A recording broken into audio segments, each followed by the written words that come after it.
Well, thank you for the introduction. It is a privilege to be here among this level of intellect, a tapestry of intellect, and to be here. I'm thrilled. Thank you for asking me to be here. I think what we want to, if there's anything you take away from this time we're going to talk here, is this is a movement. We heard where we left off, that you have to know the names of the people at the table. That's where the power of the next movement happened.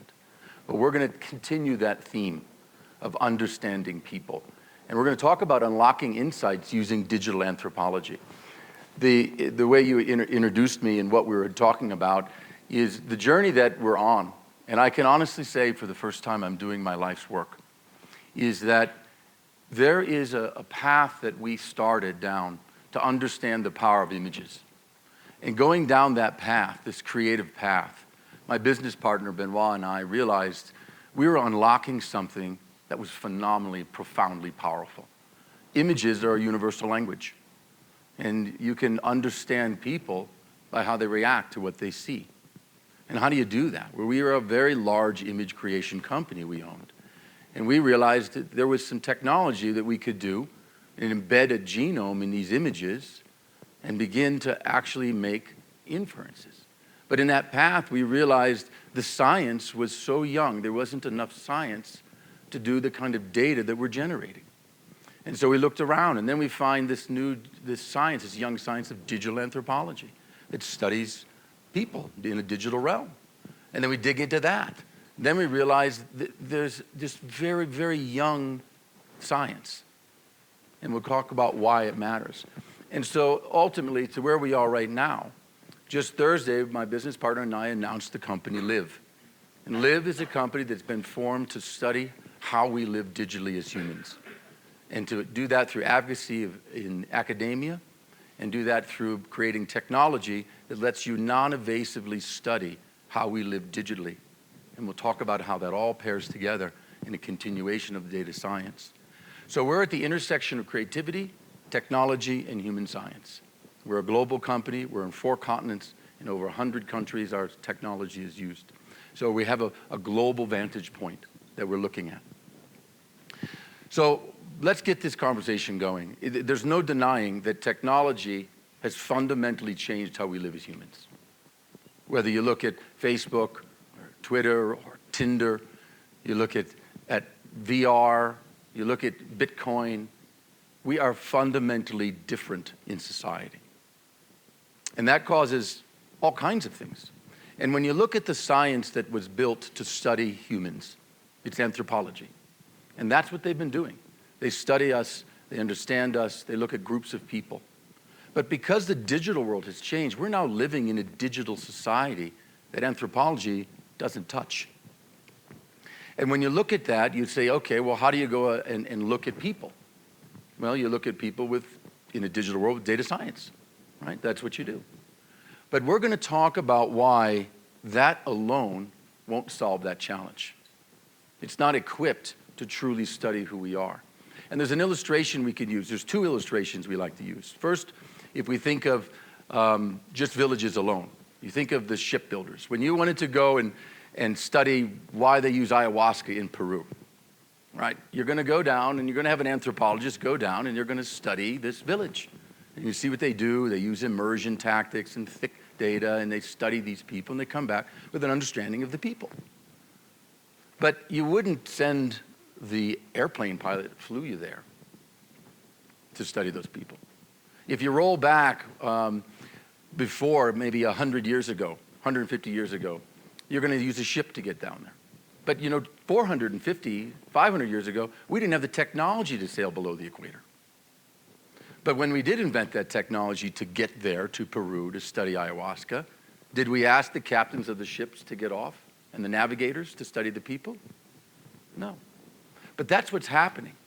What we're going to talk about is how the shipbuilders, the navigators, the data scientists are incredible at finding these digital villages.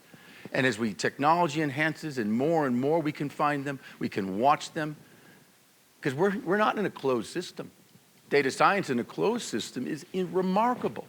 But data science in an open system, a dynamic system, faces tremendous challenges. So this is the choice that we're making. This is this movement we found. And what's interesting is we then went to the UN. We went to UNESCO, and we said, we want your help. We want a chair, because no one's doing this. There's 2 universities in the world that graduate PhDs in digital anthropology, and we do not have enough of them. This is a well-known science. It's used in product design. It's used in UX design. The tech world relies on them heavily. But there's so much more they could do. So when we presented to UNESCO over a year ago, the response was remarkable. They have an initiative they're on called the Digital Transformation of Society. And they believe that there is a need to equip leaders, business leaders, government leaders, educational leaders with another kind of science to help study us digitally. Because look what happens. Look at Arab Spring. Look at ISIS. Look at the hashtag #MeToo, a positive thing. These things happen without leaders. The digital world is changing society, and we do not have a branch of science that's focused and equipped to study how we live digitally. And then when you look at that, you'll begin to see the power that even has a commercial use. Yes, we're talking about society. We're talking about increasing this. And so for the past year and a half, I've been interviewing incredible minds and talking to them, because this is not my field. I'm not a digital scientist. I'm not a digital anthropologist. I'm not a data scientist. I'm a passionate man that feels that there's a need to get a movement going, that there's a missing link to where we are looking at us as humans. And without it, we're going to be making very bad decisions. If you talked about what we heard with, at the end with DJ, and how that one woman in that one room, when he talked to a person, which is kind of ethnography, and you talk to them, it's a very small data set, a lot of times it gets discounted because it's not in a big data set, it changed his whole viewpoint. So that's what we're talking about. And we're going to talk deeper here about how this moves and the change is going to happen. So really where the future needs to be, and this is a call to action, I want you to challenge on this. Let's debate. Let's get this rhetoric going. Because this is a direction. Hopefully next week we'll announce this chair. We'll form, and you'll see that we launched digitalanthropology.org. This is a global organization that's focused on scaling out this science to work alongside data science. Data science finds the villages. Digital anthropologists study the why, the behavior. So the future is them working together. But there's 2 core ways that anthropologists or digital anthropologists look at their research methods. And if your marketers in the room or others, you've probably heard of ethnography, right? And visual ethnography. And it's done episodically, it's usually isolated, and it's well used. I mean, a lot of good decisions are used with ethnography, but it's rarely, if ever, equipped to be bundled together in the algorithms that are getting used at scale. So here you have a way to touch people, a way to understand people, but how do we computationalize that? How do we computationalize the study of how we live digitally from a human science point of view? Well, we're going to give an example of visual ethnography and how visual ethnography, where we got this all started with pictures, has a way to do that. And so this is just a glimpse, because again, the call to action is we really have to look at how are we changing our organizations? How are we showing there's a business case? Because it could be said that this room is the demand side, right? If we're going to go to academia, and get them to do something, they've got to know that those graduates are going to get hired. So this, in a way, you're the supply side, you're the demand side of the room. And if we can make a case, if we can make sense that the technologists that are hiring them for product design, that are hiring them for UX design, but that corporations who could hire them and move alongside them and get an innovation going. This is a category. Getting an innovation around how do we do this by protecting privacy? Because the other illustration around this, we use the illustration of the MRI. When you think of what the MRI did, the non-invasive way of seeing inside the brain for a tumor. What that did to science, to the medical field, is profound. Now, certainly, if you were to open up the skull and actually look at the tumor, you have a far better chance of understanding exactly what it is and exactly what you have there. But that's just not a practical solution. It's far better to be non-invasive. But look what's happening with data. Look what's happening with privacy. The same thing. It is drying up. There's all the ethics around it. So thinking we can use data science and hold on this data, find this data, use this data in a way, opening up the skull to study people and to make decisions, that's going to change. It has to change. It's changing around the world. So how do we use technology to create non-invasive ways of studying data sets? Well, we're building some of that technology, and I know others are working on it. This is what we got to advocate. In addition to the ethics, in addition to what we heard so beautifully talked about, we need to be able to analyze data sets without taking custody of the data sets. People shouldn't share their data, but we need to analyze it. But analyze it as groups, and that's what anthropologists do. They don't study an individual, they study groups. And so both of these terms, ethnography and visual ethnography, they're studying groups of people, these digital villages. And then we know when they slide into that digital village, if you're a marketer, if you're in a medical field, now you begin to understand that behavior because you know they're in that village rather than the individuals in that village. So it's a new way of thinking about it. It's a new angle that I think is going to be very, very powerful for the world, to graduate these scientists, to get them thinking. Because more and more innovations are going to even happen. We're already working on computationalizing a number of some 27 different tools inside ethnography and visual ethnography to computationalize them, to bring them to the market. Of course, now that's under those rules we talked about here in the thing. But bringing those tools, and so we've been interviewing these digital anthropologists, and they know what they need. They know what they need to be more effective. They know what they need to sit alongside a data scientist, to get those data sets look a different way, to analyze and make inferences that are not just by the numbers, but are a mixture. I have this podcast that I've been doing for the past year, and the reason is to talk to some of the brightest minds in the world, to really research this and talk to them. And there's an illustration there in one of the people that I met. She's probably one of the smartest people I've ever spoken to, this scientist. She worked for Mercedes-Benz. It's on my podcast. You can go listen to it. And she developed the world's first cognitive scientist that's an AI assistant. And what did she do? Now, think of what ethnography is. Think about this. You're going to begin to see why this made so much sense and was so important to us. So what she did is she would typically, as a cognitive scientist, they attach the different sensors to the brain, the 5 cognitive regions of the brain, and provide the different audience prompts. And then they watch the activity of the brain and how the activity of the brain changes. Then they go back and they analyze that based on the prompts. Then they call the people back and then they show them prompts again. Then they analyze. This goes back and forth over a couple of months. She saw so much inefficiency with that.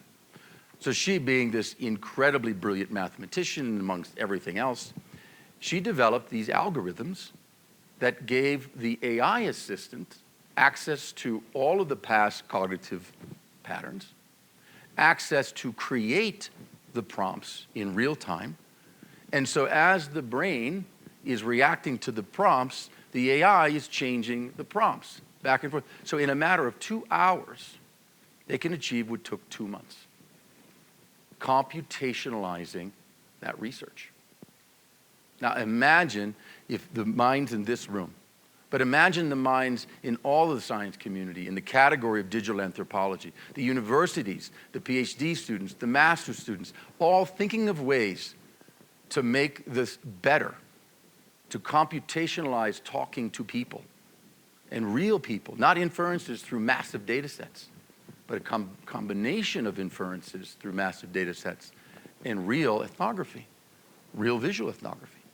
So that's what we're talking about. So let's look at an example here.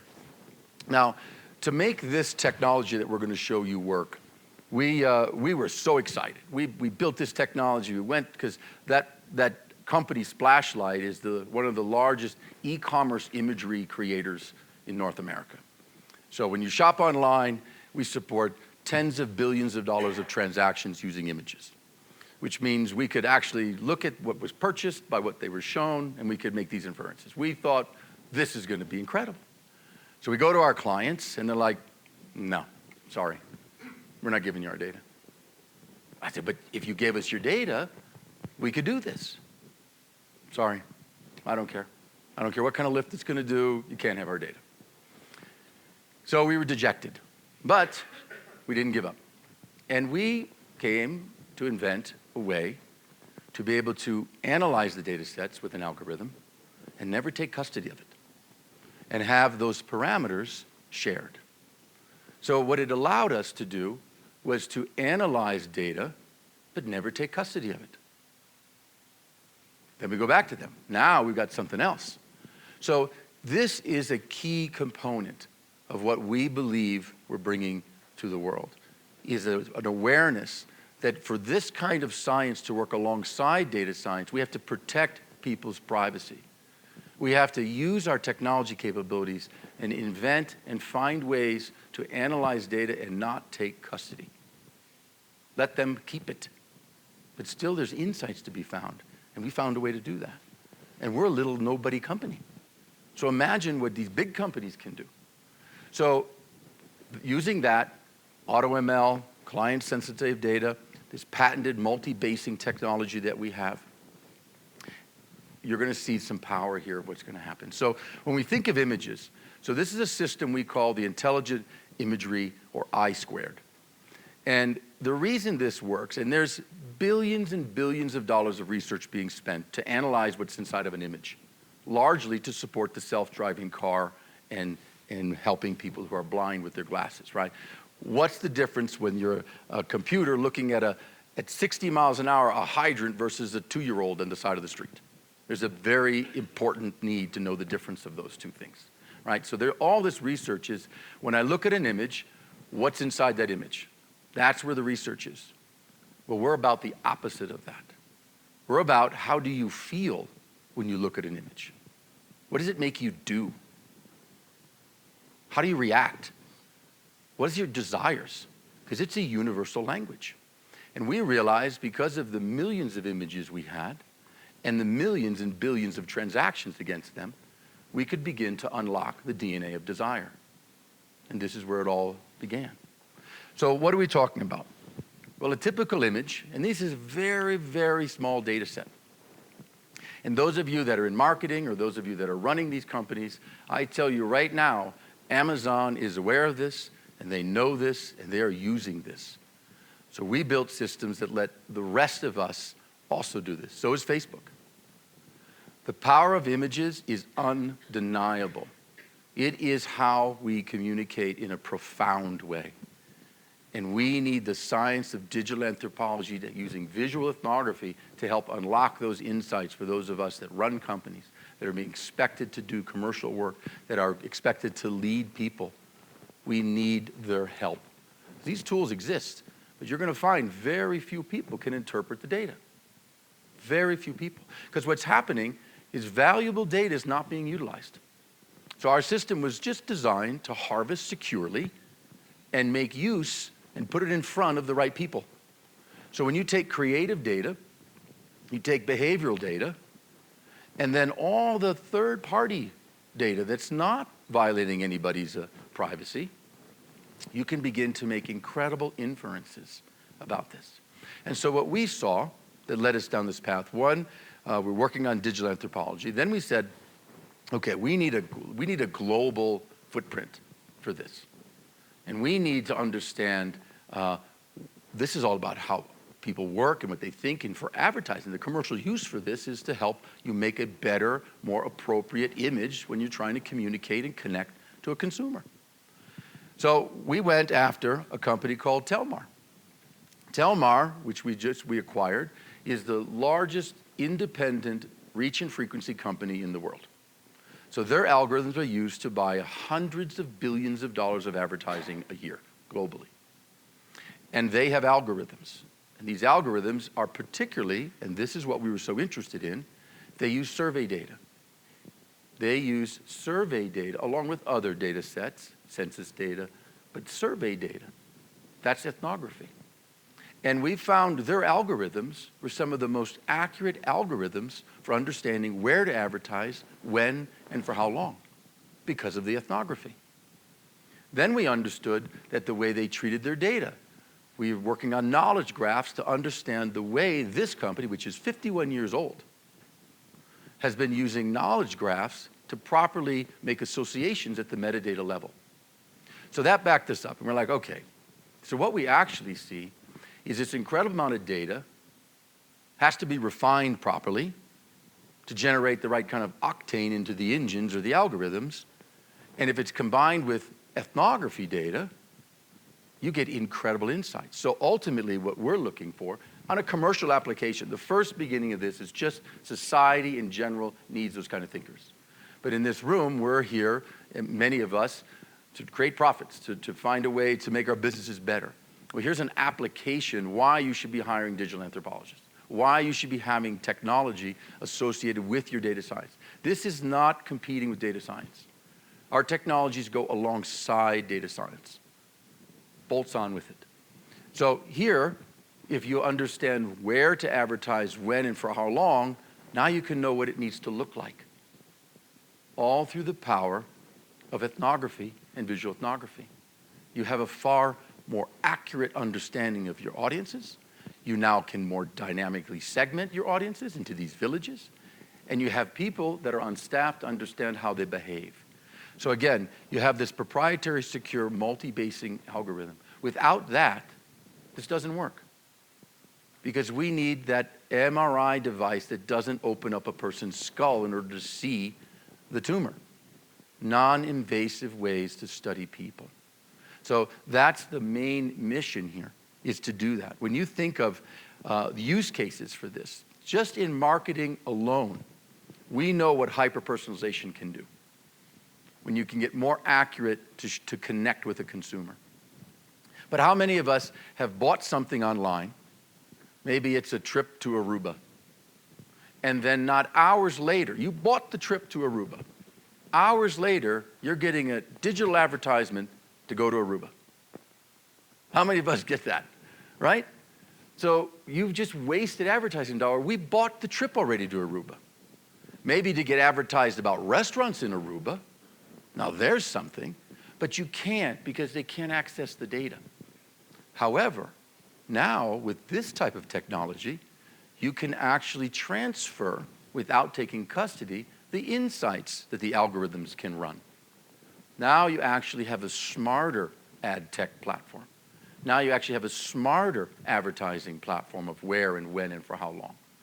That's just one small commercial use when you can use data sets that are sensitive and never take custody of them, never take access to them, but learn from them in more of a distributed way.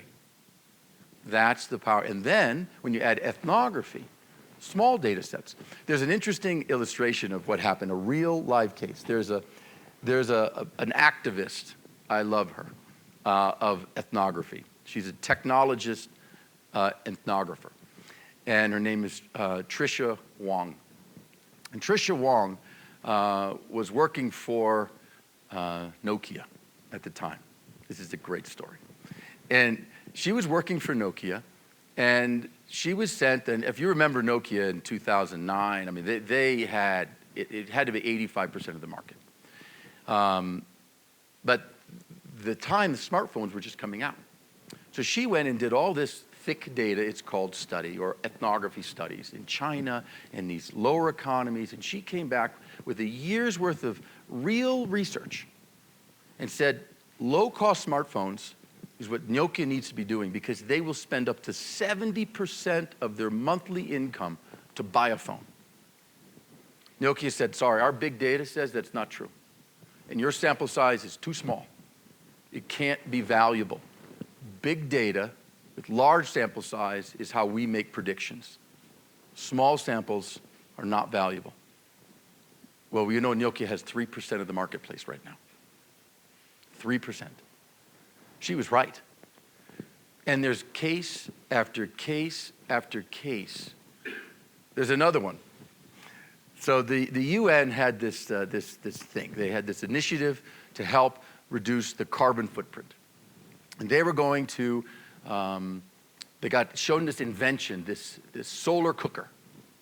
Cheap to cook, no maintenance, use this solar cooker, and it's going to stop them cutting down trees and burning wood. It's going to let them eat. These people will ship them to these lower income areas, these impoverished people. They can cook with this solar cooker. It was incredible. They bought millions and millions of these solar cookers. Then they find out they're sitting on pallets, they're never used, and nobody wants them. What happened? So they do a study. They get an anthropologist to do the study, and very rapidly the anthropologist says, well, you know, the culture of all those areas is they cook at night. They cook at night. So you see, anthropology would have made a big difference there. And you know how many cases where digital anthropology has helped product design? It's truly moved the needle on UX design and product design. James, back to the thing you said before, where, you know, I bought the trip to Aruba and then I get the pitch, but you can understand without taking possession of the data that I bought that trip, so that I don't get advertised with the wrong advertisement after. How does that work? Okay, so the idea, obviously, it would have to be adopted. I mean, they would have to be running the technology. But this distributed multi-basing technology, and the company we acquired actually started doing this years ago in order to use Nielsen's data and Kantar's data, because they're not allowed to mix them together. So this has been a problem for decades. So they developed this technique called multi-basing to be able to use multiple data sets and make inferences without fusing them all together. So we've taken that and put it out much larger than that pattern. And what it is you have parameters that are running on a dedicated data set where the parameters are shared back and forth. So you're not actually taking the data, but you have a master algorithm that's learning what's happening. Goes back, tunes, masters, tunes, comes back. And so if that advertising platform was using a distributed or multi-basing technology like what we have, that multi-basing technology could be inferred by Expedia. She's here in the room, right there. Could be run. So Expedia would be running that in an instance and feeding that back, which already happens, feeds that back to the advertising platform. Now they would be told, don't advertise to go there, advertise what's there. Because they already knew that I looked at it because of the cookie, because of the path. So it's not that the path isn't being found. There's no education to what happened because Expedia can't tell that to the advertising platform. You could never share that data. However, if there was ability to give the insights back without sharing the data, you would not frustrate your customers who just bought the trip to Aruba and got advertised to go to Aruba. And you spend your advertising dollars of Expedia's advertising dollars to get them to go to Expedia to buy a trip to Aruba. So that's what's happening. And that's a small instance of what's broken because we can't share sensitive data. Because we shouldn't share sensitive data. So that's just a small innovation that needs to continue to get better.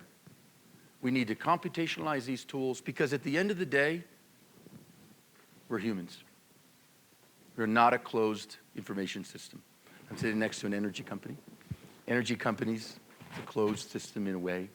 It's ideal for data science.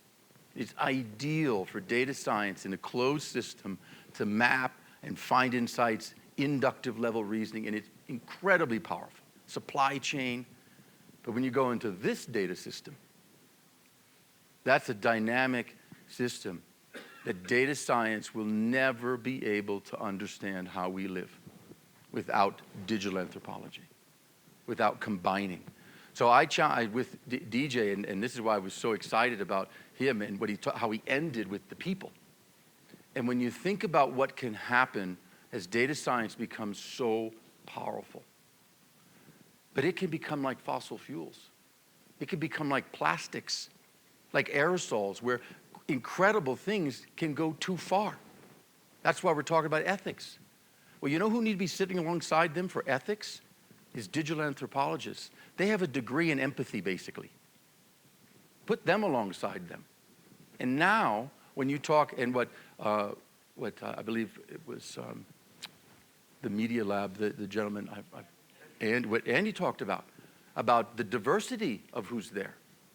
Put those scientists, put a digital anthropologist on the diversity team, and you're going to get a profoundly different vantage point. So it's about diversity. It's about bringing these things because we're people.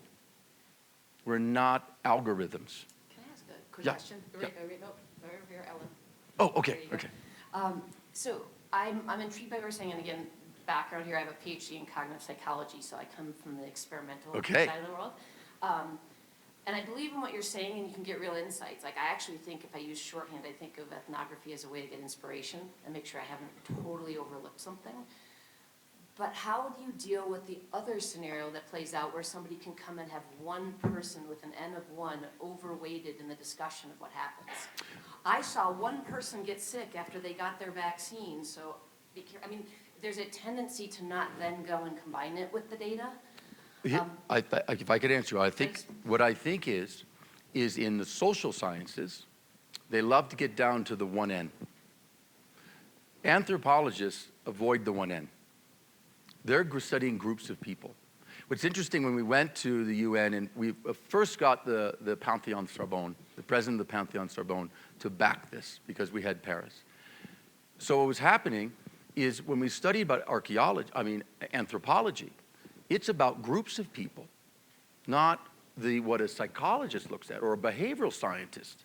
They would love to know the one person. So our advocacy is stay in villages. Stay in digital villages, find them and study them, just like anthropology, but in digital anthropology, because otherwise you have the fear of a one N if it's sociology, if it's behavioral scientists, because they don't mind, they want to get to the one person. We're talking that there's behavioral patterns that anthropology finds. That's how they decide what a group's culture is. And in visual ethnography, it's really very interesting. They use photography, and they study photography, and they look at old photography, and they look for groups and inferences. So I do agree there's a danger of the one-offs, and that's why computationalizing it, we think, is kind of the middle ground. But we got to get the tools in there, and we think that's why we use the illustration of the cognitive scientist who used basically a bot. So one of my other guests, incredible behavioral scientist, and he's pioneering using bots to do his information, and he talks to them. And I asked him on the podcast, I said, so tell me, do you find people more reluctant to talk to a bot or to talk to a person? And what do you think the answer was? A person. Why? Why do you think, in his professional opinion, they were less truthful talking to a person than a bot? Judgment. So now if you're doing ethnography and we computationalizing it with bots, with AI, and move it out there, imagine the power of the kind of data about people we can get associated with what a data scientist can do. So I just think when we get a global conversation, if we get a movement going, we are such smart humans. We will see, okay, you want to protect our privacy? I want better experiences in advertising. I want better experiences in my life. Then get me that science alongside me. If I'm Macron, and all of a sudden, November of last year, you've got the yellow jackets coming up, the yellow coats. I happened to be there then because we had just bought that company. And so he was at a loss. He didn't have a digital anthropologist on his team to help unravel what was going on. Everybody should have that. We talk about, now there's the chief data scientist of the United States. I argue there should be a digital anthropologist that's there as well to help partner together, to go in front of the president. Here's what he found, and here's why. Here's what he found, and here's why. And then together, you look at those things. So what we're talking about is a movement that we believe. James? Yes. Yeah. I guess the natural follow-on question from DJ's presentation is that as you gain more insights into individual preferences and behavior, those insights are in themselves neutral, but you're empowering much more powerful segmentation and communication, things of that sort. And we've seen already how less sophisticated insights in the form of Facebook segmentation, things of that sort, has been weaponized. How do you think about this work in the context of sort of our past experiences and where that kind of data, less sophisticated data, has been used to increase partisanship, fuel tribalism, all the things that we would naturally worry about? I think that's a very important question, and we grapple with that. We talk about that. Because if you can unlock the DNA of desire, you've got something very, very powerful, right? If you can study people at that level. So one of the things that we're working through, and I would love to open source this in a way outside the company, is computational integrity. How do we have computational integrity in our businesses? How do we empower that help? Because you think about ethics, what about integrity?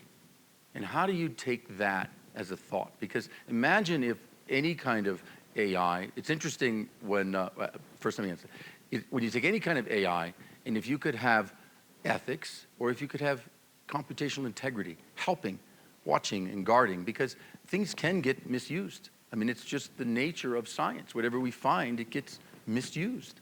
So I do think there needs to be a balance between these things. And I'm not exactly sure, but that's why we think this needs to be a movement. This needs to be something talked about. And we put more of our consensus. That's why we want the chair, so that we can bring the leading universities together and talk about the way to do this. So do you think it's thought that the responsibility, since this is a conversation about responsible technology, is there responsibility on the part of your organization as you develop these tools to put guardrails on how the technology can be used, or is it really just a matter of letting it evolve how it evolves? No, I think the corporations need to share some responsibility in that 100%, which is why we're doing it the way we're doing it, which is why we are partnering with academia. We need help. These technologies are there, but we need help. We're humbly asking academia, and that's what this chair will do. You had a thought? Just a question, actually. So can you decode what a digital anthropologist is in terms of the skill sets that makes it up, and is that how you bring in the responsibility angle by making it part of the skill set that they bring to the equation? So what we're doing, a digital anthropologist, in a way, looks at how the digital toolkit, and right now that's their focus, is the digital tools or the digital products, and how that changes people's behavior. When they hold it, what they do, how do they want to hold it. So they've got different methods of research that are around the people.